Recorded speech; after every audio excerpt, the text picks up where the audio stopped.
I love Sabrina's hair, and this is a very common texture that I run into. If you cut this wet, it just reads really different because our individual hairs are so fine.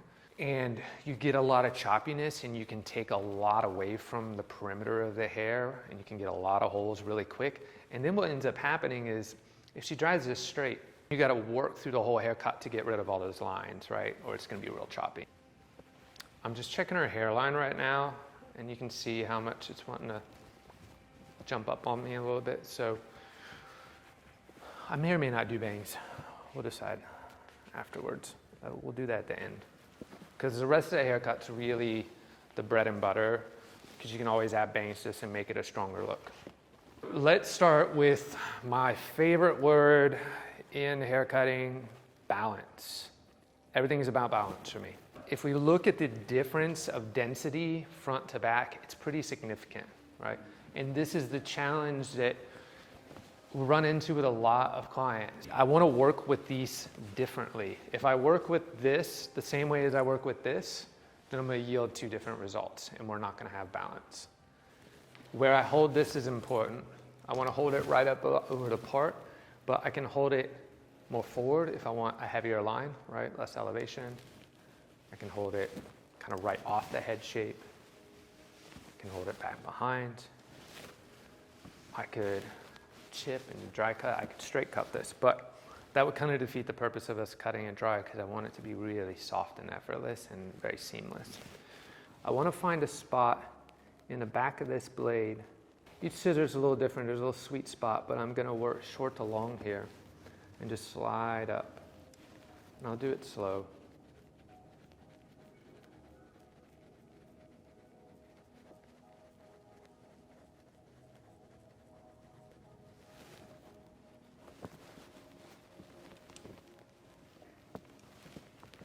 And I can start to see the beginning of that. So I comb up, and I let this fall over here, forward for me, because that's going to give me the spot to work my shears into.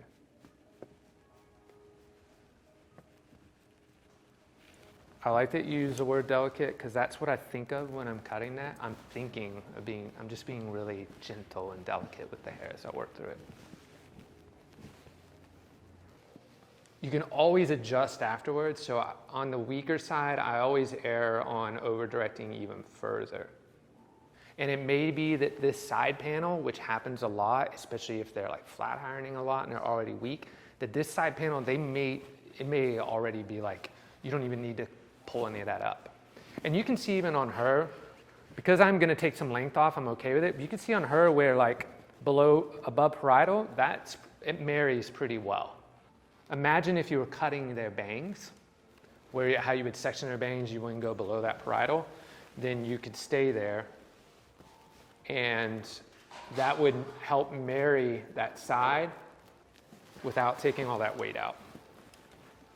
Right there, that is just above parietal. That's what you get. And so if she had no hair at that bottom, then it would marry really nice. It still marries fairly well, but I know I'm going to take a little length off. Checking my hand positioning.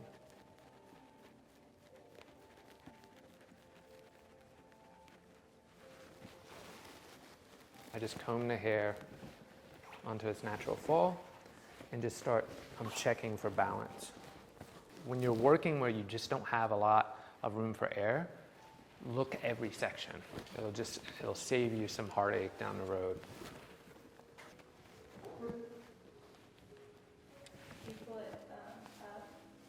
Yeah, it's kind of right off the head shape. Okay. Yeah. Over direct. Exactly. So it's still cut slightly short to long, and I point cut it, but it's still pretty soft, but it'll pop a little bit. It'll separate itself from that framing, just a touch.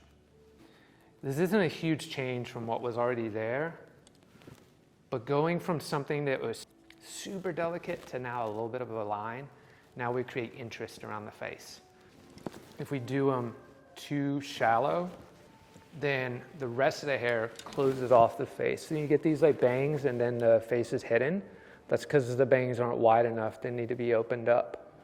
And it's okay to err on less, but if you notice that your face is hidden, then you just need a little more bang section to open that up a little bit. If I take this whole front panel here up, there might be a little bit of this very back section, but we should be kind of close, because I cut all this already, right? So we should be pretty close. There might be a little bit of grooming.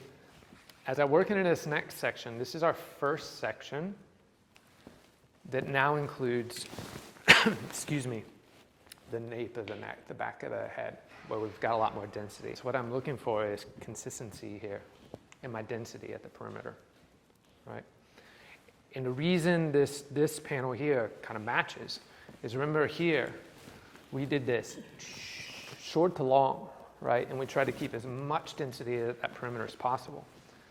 And in this section, I went just square, just cut it. I'm all about being comfortable, so I put it where it needs to be. I get my section right, and then I bring it down to where, you know, my hands and my shoulders are at a normal level. I've worked from this front to the back, and now I'm gonna work this way. And I'm just gonna take that full front panel. And mind you, I don't really wanna cut here, because look how much hair is here. Because remember, we went short to long. So the place that I would cut this first panel is kind of right back over the ear where it lives. And there's a little bit more here that I can kind of get rid of. If I hold it out here, it's going to show me some more hair to cut. And I'm going to cut that, and then we're going to undo all the work that we just did. So it needs to live way back here. So if I look all the way around, this doesn't really impact. So this is kind of like a little magic section. I want to make sure that I'm not in front of the ear, because that will impact my sides. And you're going to see, because we worked the way we worked in the hair, I got like a V in here. See that V in there? Okay. So I'm going to go about midway through. And I'm going to work